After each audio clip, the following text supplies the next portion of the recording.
Marc 10, verset 45. Le Fils de l'homme est venu non pour être servi, mais pour servir et donner sa vie en rançon pour beaucoup.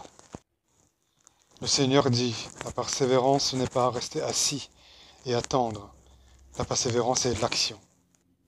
C'est continuer à croire même quand tu ne ressens rien. C'est continuer à prier même quand le ciel semble fermé. C'est se lever chaque jour et déclarer, Seigneur, je ne le vois pas, mais je sais que tu travailles. Je ne comprends pas, mais je fais confiance. Je n'ai pas de force, mais ta grâce me suffit. Parfois on ne le dit à personne, mais à l'intérieur, on s'effondre, prétendant que tout va bien. Et c'est à ce moment-là que le psaume 3, versets 3 et 4 intervient. Mais toi, Éternel, tu es mon bouclier, tu es ma gloire, et tu relèves ma tête. Accroche-toi à cela en ce moment. Dieu est ton bouclier. Un bouclier est pour la guerre. C'est une protection.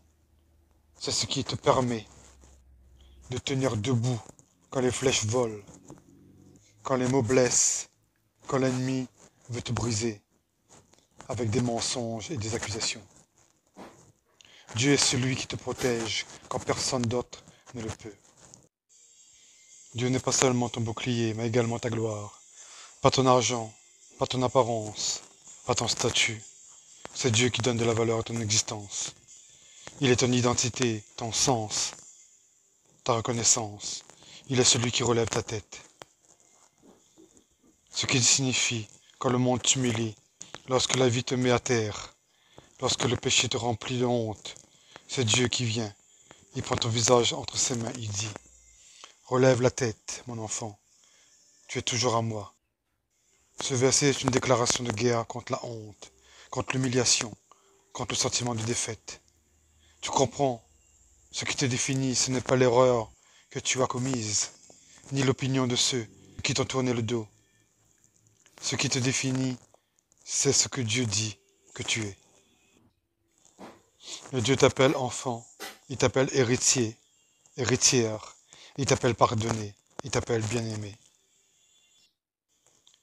Le Fils de l'homme n'est pas venu pour être servi, mais pour servir et donner sa vie en rançon pour beaucoup.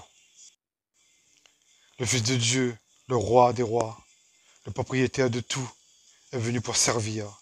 Il n'est pas venu pour réclamer des honneurs, des applaudissements, un tapis rouge. Il est venu laver les pieds. Il est venu toucher les lépreux. Il est venu consoler les rejetés, les exclus. Il est venu aimer les invisibles. Et la partie la plus puissante, il est venu donner sa vie. À travers cela, nous commençons à comprendre que la vie chrétienne n'est pas qu'une question de reconnaissance, de recevoir constamment, d'attendre que tout tourne autour de notre vie, de notre bien-être. Mais Jésus lui-même, avec toute la puissance qu'il avait, a choisi le chemin du service, du sacrifice, du renoncement, de l'humilité.